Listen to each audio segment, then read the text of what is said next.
Welcome to another episode of Sittin Courtside. Today is Friday, December 22nd. Kyle, we messed up, dude. We were supposed to wear our holiday hats. Oh, you're right. We're right.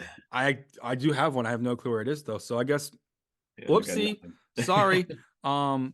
This episode is brought to you by us. We're idiots.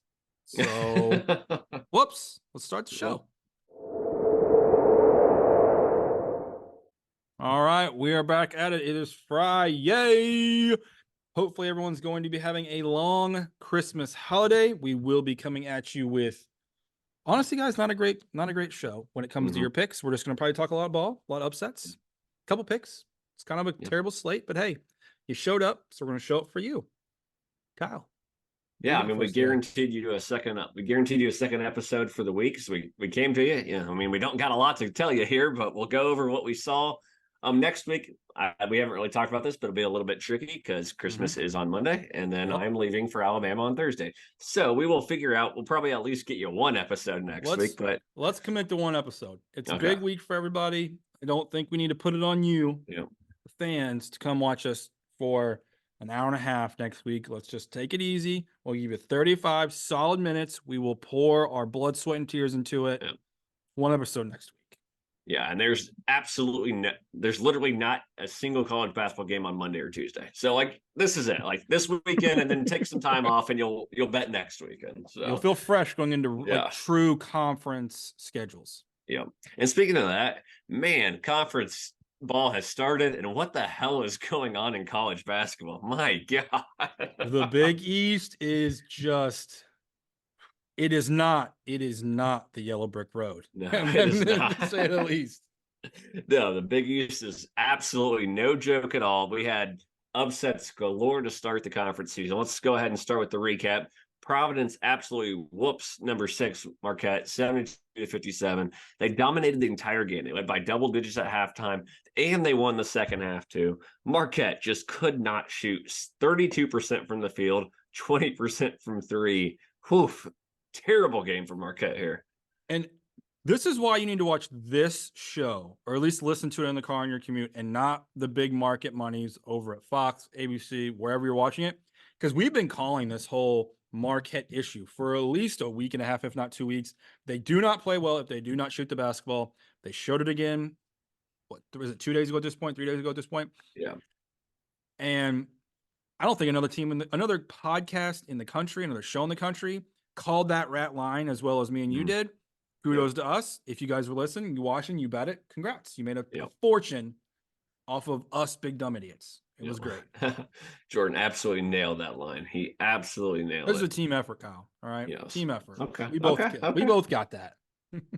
All right, let's move on to the next huge Big East upset. Probably the biggest one that we both didn't expect. Seton Hall gets a huge home win over number 5 UConn, and add insult to injury, they lost their center, 7-footer Donovan Clingan.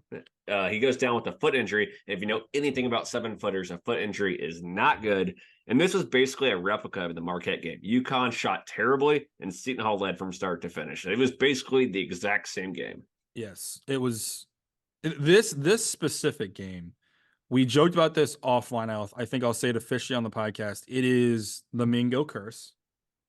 The second I say publicly that I love a team, that I think this team is the greatest team on earth, they will lose. It's just a fact. It happened with Marquette. It happened with UConn. It happened with Kentucky. It does not matter. They will lose that game. On the flip, you mentioned the foot injury. Yeah. Foot injury on guys that are taller than 6'10", that's like a broken leg for a horse. You might as well just put them down. They're done. They're never going to be the same. It's over. Case in point, Greg Oden. Yep, definitely. More. Well, in the game where he got hurt in the first half, they still only had 3 guys on their bench play more than 20 minutes, and they combined for 10 points. Like, this is a huge injury for UConn. Like, we both thought easily a title contender, but this is a huge loss. Their tallest player, their best defender at the rim. Like, this is just a giant loss. So I don't know how long he's out there. College basketball is so difficult to, like, because they don't give you updates. They just say, like, he is cheap to be determined, or he's out for the year. They don't give anything in between, so we have no idea how long. So, honestly, given the expectations of this team, if they can just manage, Yeah. I could actually see him being out for a solid 10 weeks. Yeah. Even if he could come back in 2. They Yeah. might just leave him on the sideline if they can, again, manage this Yeah. conference schedule and keep themselves somewhere in that like 8 to 15 ranking where they get like a 3 seed. Because this Yeah. team, regardless if they're a 1 seed or a 5 seed, Mhm. their expectation is to be in the Final Four and compete for a national title. Yeah, just like And they last and year. they They clearly didn't need can't do it without him. So what's it Yeah. matter if he's back in 2 weeks if he can't play perfect or at least Yeah. 100%? And this was an odd game where Spencer and Newton combined for 7 of 19 shooting, 3 threes. Like that, if that happens in any game, it doesn't matter who's playing for them. They're not going to win a game. So, Yeah. all right, let's move to yet another Big East upset. Yes. This one, a big road win, a giant road win for Villanova in overtime against Creighton, 68 to 66. And this game should go down to history as the Eric Dixon game. Villanova without Justin Moore again. Again, he got hurt again. He's got a knee injury. I'll save that for later. But Dixon put this team on his back, 32 points. He was the only starter with more than 8 points. You got to love Nova winning this one. It's the biggest one we've had since like 2 years ago. Like Mm-hmm. they showed up in the moment, couldn't be prouder. Creighton, on the Yeah. other hand, in my brain, this just justified what I've been thinking the entire time. They're not a top 10 team. Yeah. I dare I say it, they might be the first of kind of those top 5 to 7 in that preseason poll that find themselves not in the top 25. Uh-huh. Yeah. Yeah, honestly, I'm worried about both teams. I'm very worried about Nova because if Moore misses a lot of time, they're Yeah. just down to Dixon on offense. Like it took a miracle game out of him, and he's like their second leading scorer. Moore's the first one, and then I'm actually really worried about Creighton too. They lost a home game 3 games ago to UNLV. No one cares about. No one's cared about UNLV for years. They almost lost to Bama last game at home, and then they lost to Nova. That's a hurt team. Like I am very worried about this Creighton team. So I'm also worried about just the Big East in general right now. Yeah, no, it's not good. It's No. not good if you're in that conference because you are going No. to have to go through an absolute wagon of a schedule. Uh-huh. All right, let's move on to some games that weren't upsets, but just some notable recaps. Memphis, absolutely wrong. I don't know if we can really talk much more about them right now. We've basically spent most of the last podcast talking about them, but they absolutely crushed number 22 Virginia, 77 to 54. They are clicking on all cylinders. They're just going to keep rolling. I think they're playing so good right now. Yeah, I don't think there's much that has to be said with them. Again, have them my preseason Final Four. They're showing up when they need to show up. I still need to see more as we get into conference play. Mm-hmm. See if they start to blow out some of the teams they need to. Don't have a lull in what they're doing, but yeah, it's super impressive. Of course, it's a podcast and Duke played, so we have to talk about them. They get their first big win of the season, 78 to 70 over number 10 Baylor at Madison Square Garden. First off, number 10 Baylor should not be number 10 Baylor. They do not have the skill to be number 10. But my first takeaway, it isn't even with Duke. It's actually that Baylor center, Missy. I don't know how closely everyone watched this game. Dude's a freaking beast. 7-foot freshman from Cameroon. He's only been playing basketball for 3 years. Every single time someone drove it, he affected the shot or he blocked the shot. It was absolutely incredible. He's going to be a first-round pick in the NBA. But from a Duke perspective, they won despite a star performance from Philip Kowski. Freshman guard Jaron McCain, he's absolutely coming into his own. He has 55 points in his last 3 games. He's so efficient, shooting over 50% in each of those games. That's what we needed. Now we need Proctor to get back. If he gets back from the injury, I'll feel a little bit better about this team. Yeah, I think Duke showed what I've been wanting to see out of them. They were consistent the entire game. They had nice depth. Also, on a side note, why don't they wear those uniforms all the time? I know. Those are so clean, so fresh. They look like legitimate uniforms. And like, not to be mean, because I do actually think that Duke's other uniforms are really good, but like in comparison to those look like Looney Tune uniforms. Yeah.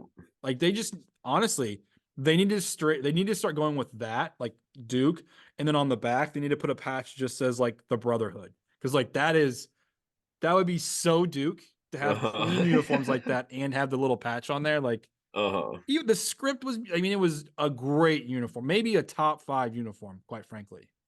Well, and they said on the broadcast last night that they've only wore that 3 times. Last night was the 3rd time they wore it outside of Cameron Indoor. 3-0. I mean, it's a good omen. Like they're gonna Yeah, win in honestly. the Honestly, but Kyle, what you need to do, you need to buy a jersey that yeah, is that.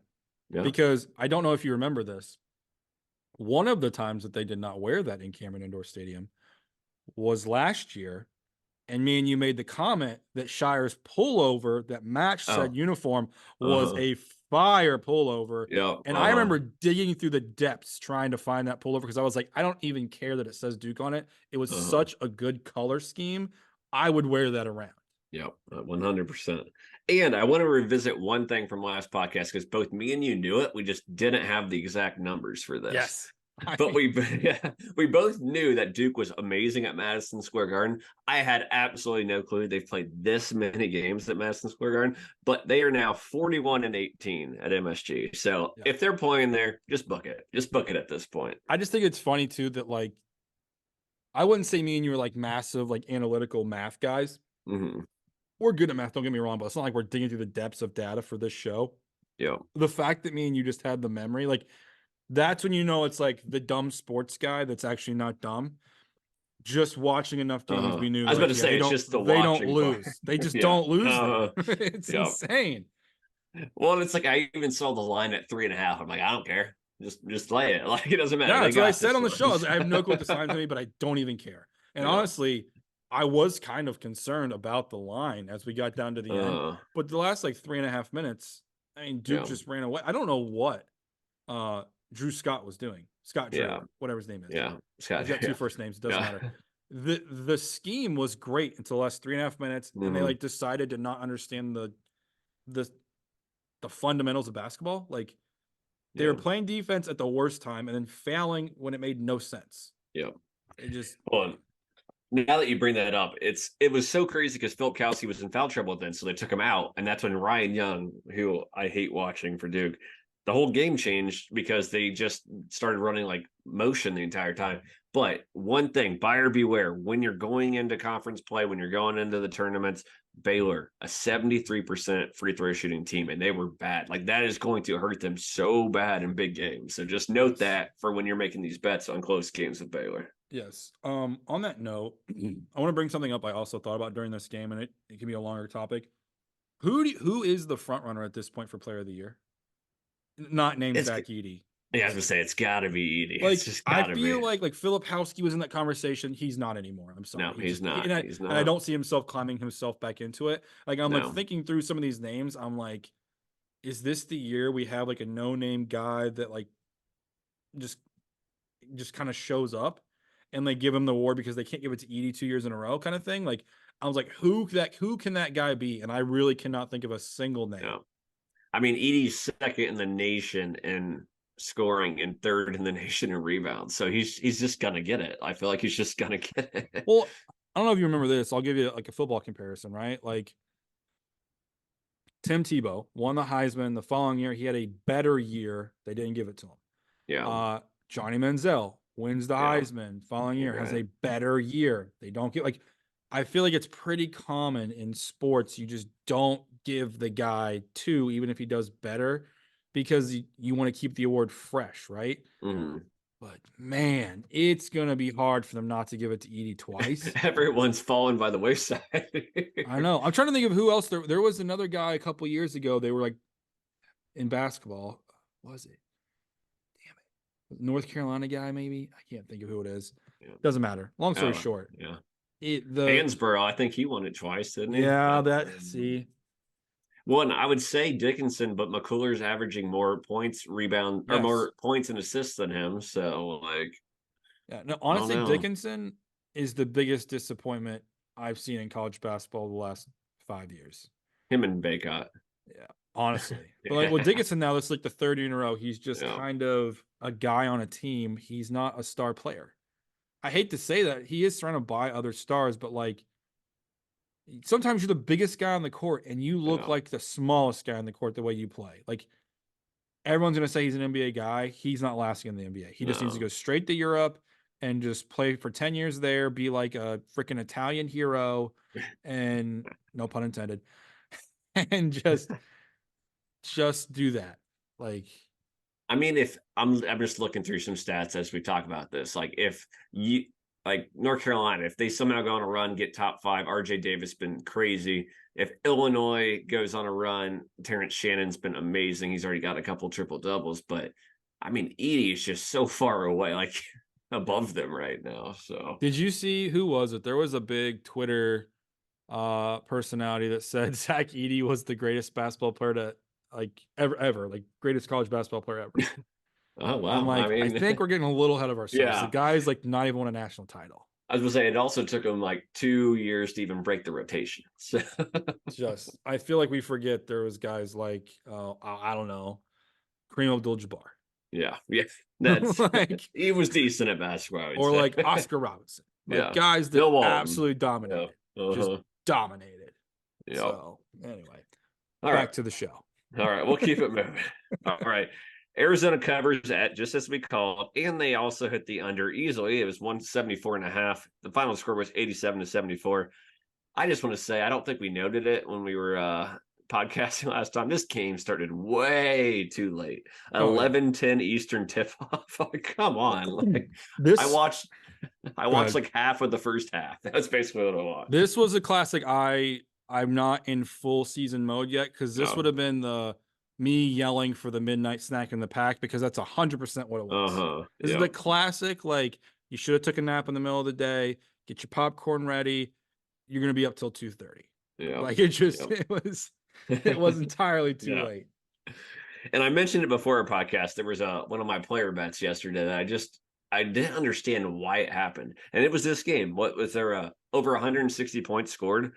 And yet Mark Sears, the leading scorer for Alabama, the leading scorer in the SEC, one of the best players in all of the country, I would say, 7 shots. What was the plan for Alabama? How are you going to beat one of the best teams, if not the best team in the nation, when your best takes 7 shots? He had 6 steals and still only had 7 shots. I don't know what they were doing, but I got to say, this is what about 180 points that Arizona's given up to Alabama and Purdue in back-to-back games, and they still rank second in defensive efficiency. Like it's just the style they played. They held Bama to 33% shooting, 20% from 3. The stats, like if you just look at the box score, don't look good from a point per game wise. They're a really good defensive team. They just have so many possessions every game. Yeah, no, I think this will be the third year in a row. I think that they will have led the nation in tempo. Like they just run up and down, up and down, up and down, up and down. Also, they have scored over 80 points in 8 of the last 10 games. Like Yeah. when you're scoring over 80 points a game, you naturally are going to give the other team quite a few possessions and give up probably 70 points a game. Like, Oh, yeah, that looks bad in college basketball because a lot of teams don't run like that. But like when you're winning 87-74, yeah. you kicked the shit out of that team. Like you just did. Well, and I think it's kind of safe to say, if not as good, but their coach is just as good as Mark Few, where he came from. Like he's just as good, if not better. You know, he's better because he doesn't have any DUIs. No, that's true. He's a record allegedly. He's 0-1 on that one. He's winning that count. So. Yeah. No, actually, I do think though. I think this is the classic. Like I think he is better. Yeah, 100%. Yeah. All right, last game to recap. It's one that really disappointed me. I mean, honestly, a team I've been backing for the last couple podcasts absolutely looked a little bit overrated against UNC. Oklahoma dominated by North Carolina, 81-69. I mean, they turned the ball over a ton. Oklahoma, that you wouldn't expect that from a Porter Moser team. 18 in this game against an average UNC defense. I know that North Carolina's defense ranks 40th in adjusted defense in KenPom, but that's because they haven't played the hardest schedule. This just won't get it done in the Big 12. Like there are so many good defensive teams in the Big 12. This will not get it done for Oklahoma. They were in my top 10 on our last podcast. It's a good bounce back win for UNC after a couple losses to top 15 teams. This is actually their third quality win. But this makes me very nervous to back Oklahoma going into the Big 12. So this will lead to the question I wanted to ask you then. Watching that game, seeing what we both watched, do you think this is a bigger hindrance of Oklahoma or a bigger helper for North Carolina? Like, is North Carolina back on track, or was this just they happened to get a team that wasn't as good as the public thought they were? So I think I think it's a bigger hindrance to Oklahoma because I know Okay. what they're about to go to. I know what they're about to play in the Big 12. I think we know what North Carolina, like who they are. I think they're a team that they can score with anybody, and they're just going to play like a scrappy basketball game. It's always going to be a little bit ugly. It's going to be scrappy, but knowing what Oklahoma is about to go into in the Big 12, this really makes me hesitant to like back Oklahoma moving forward. I don't disagree. Right now, thinking of the teams that are going to be in the Big 12, Oklahoma might be lucky to finish in the top 6 Mm-hmm. after Yep. what I just watched. Yep. Yep. It was not ideal. And usually I'm a guy that's like, oh, that was just they stepped up in competition, but like you can't show up like that. Yeah. Which leads me to another hypothetical I wanted to ask you, given some of the teams we've talked about in the pod. Knowing what we know right now, watching the last 2 weeks of basketball, neutral court game, who are you taking? Alabama or North Carolina? Ooh.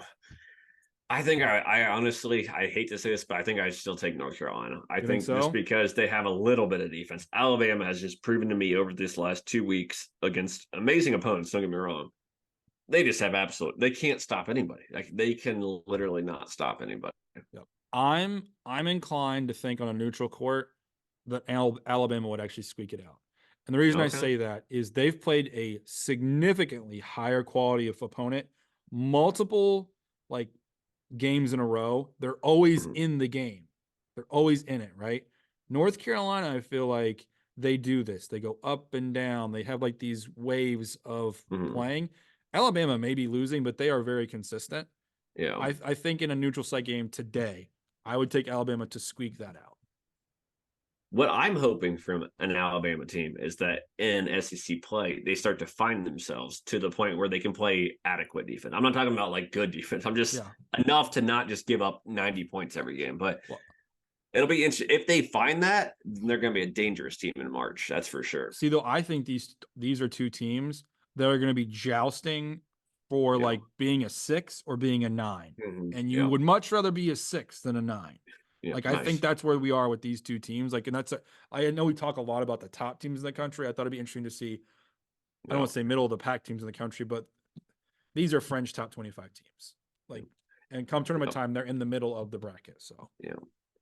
And just one more note on Kim Pom. I know I referenced it a lot, but if you remember, Arizona was absolutely terrible on defense against Purdue. They dropped from 1 to 3 in adjusted defense after that game. What Oklahoma did, because they played a lot worse of a schedule, 280th in the entire country. That includes the North Carolina game. They dropped from first in defense to eighth. So it just tells you, like, they finally battled a good team and they dropped a significant portion compared to where they were before. So. All right, so let's go and do just a couple games. But first off, let's give our updated record. Do you have yours? I sure do, sir. I am 190, 167, and 1. The trek to 1,000 plays is at 358. Okay. I actually dropped a tenth of a percent, but I'm still 53%. Just Okay. keep it at that. All right. I am 114, and this is live because I just lost a bet by half an assist. It's 114, 86 and 0, so I'm right at 57%. And if you've been following my picks on Twitter, man, I am just hovering on 500 right now. I need a big day. I need a big. My last big day was last Saturday, huge day, but basically every day since then, 50-50. Yep. Ready to roll, ready to roll, ready to roll. We are ready to roll. Winners only. All right. We only have 2 games coming up because honestly, the weekend slate sucks. And as I told you, Monday and Tuesday, there are absolutely no games to bet on. So we thought at least give you a couple games to look at Yep. and see if you can win some games as you're hanging out with your family and trying to avoid those conversations.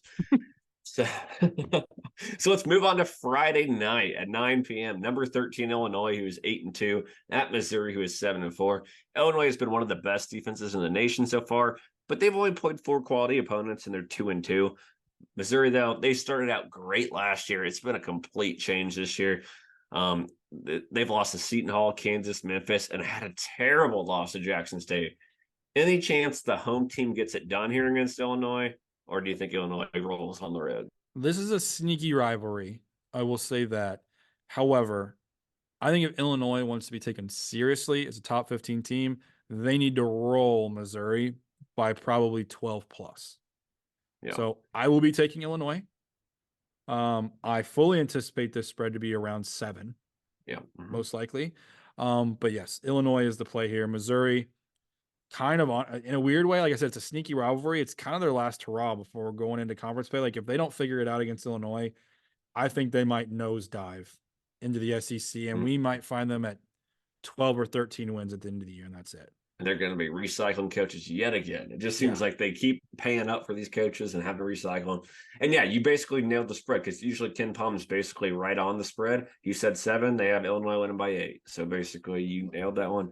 And as somebody that was all in on Illinois to start the season, no doubt about it, I'm taking Illinois here. So, all right, the last game, and the only game that really matters for this one, it's the fun one. It's the one, 2 teams that we've talked about a ton. Saturday at 3 p.m. Number 4, Arizona 9-1 versus number 14, Florida Atlantic 9-2.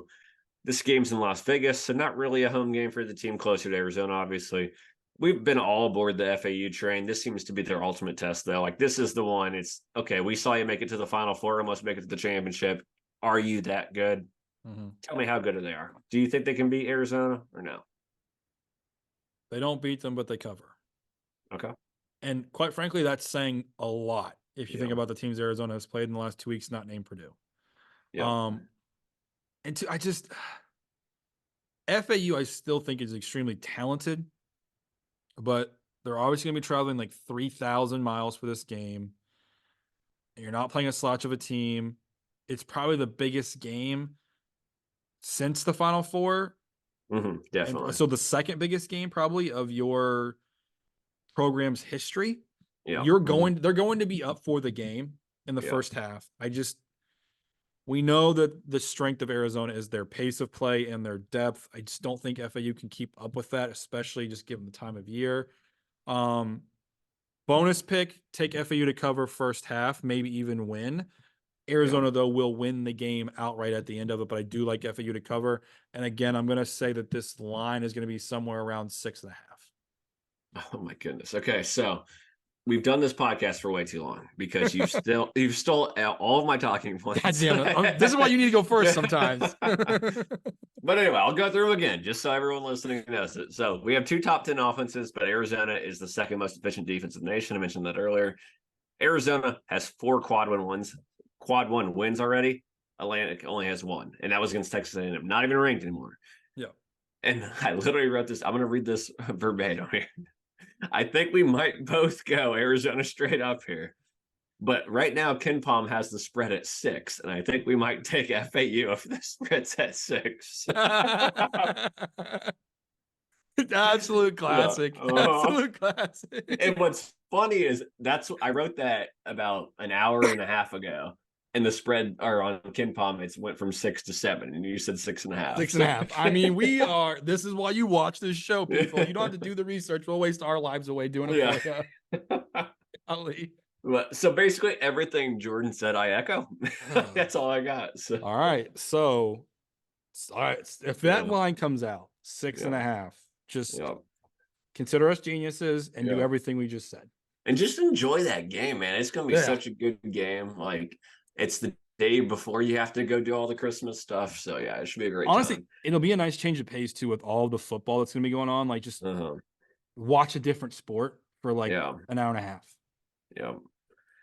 All right. We still got 4 minutes left. So I'm going to ask you a question that's off topic real quick. I can't wait. I love this actually more than the show itself. So let's go. So as somebody that obviously knows the sport teams you like and all your bets and everything. My bits. Yeah. I have bits also. Yeah.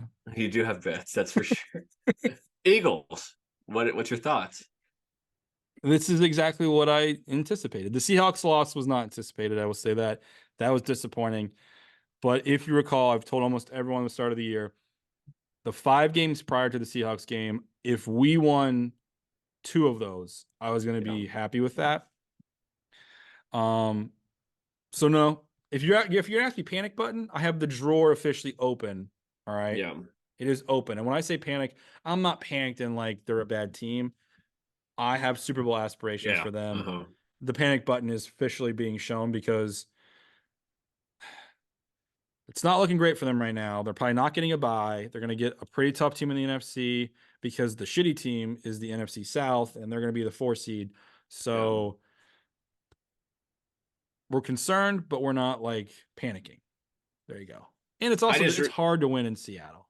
You know, I just respect that you had like that you're able to say like I had Super Bowl aspirate like that. I hate the teams that are like, I just want to get in the playoffs and I want to win. It's like no, like you should have the giant expectations for the teams that are that good. So yes. If you don't have giant expectations for like an Eagles type team, or like for you, like a Duke team, that's loser talk. You're a loser.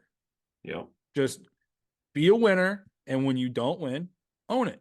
It happens. This is sports. You have to wear it on your sleeves. It's supposed to be fun. If you're not having fun, pick something else. I don't know. Yes. Go watch soccer. I don't know. Yep. I completely agree. If you guys haven't watched on Twitter, we've been giving updates on our it's all football bets, but me, Jordan, and Jay Hooks, we all did a battle for over unders to start the season, and it is coming right down to the wire. So go check that out on Twitter because somebody's going to have to jump into a very golden lake. Yes, it's going to be bad. On a basketball note, Kyle, I did something today. Oh no. Uh-oh. I placed a future on a certain team. Oh God. I'm going to say this. I'm scared to say it because when I say things out loud, they tend to not go my way. Chargers. No. Yeah. No, but yeah, that one too. I officially put a future on BYU to make the Final Four. Oh, I like it. I like that. I like that a lot, and that's going to be fun to watch. Because I'm telling you right now, if you put UCLA jerseys on BYU, they'd be a top 5 team in the country right now. Nobody'd be questioning it. Okay, they play so well. They're so efficient. I think I'm in love. I don't know. They'll go out and lose their next game probably. But I'm in love. Here we are.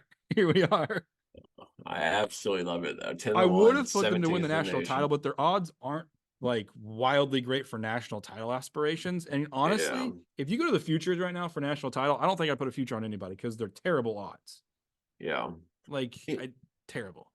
Man, their start to the Big 12 is like they start terribly. They start at Baylor, but then it is just an easy roll there. Like they're gonna get way up in the rankings mid January. So and you know what's gonna happen is then that'll give me a chance to potentially hedge out if I decide I hate what I'm saying. When they go Houston, Texas, West Virginia, Oklahoma. When they're sitting at like 17-1 and everyone's like, oh my God, team is legit. I cash out, I win. So here we are. All right. Well, thanks for joining us this week. We'll be back next week for one episode. Follow us on Twitter at MingoMade1 and at Kyle Cliffy. Again, Twitter, all of our picks, and we'll talk to you next week. Love you guys.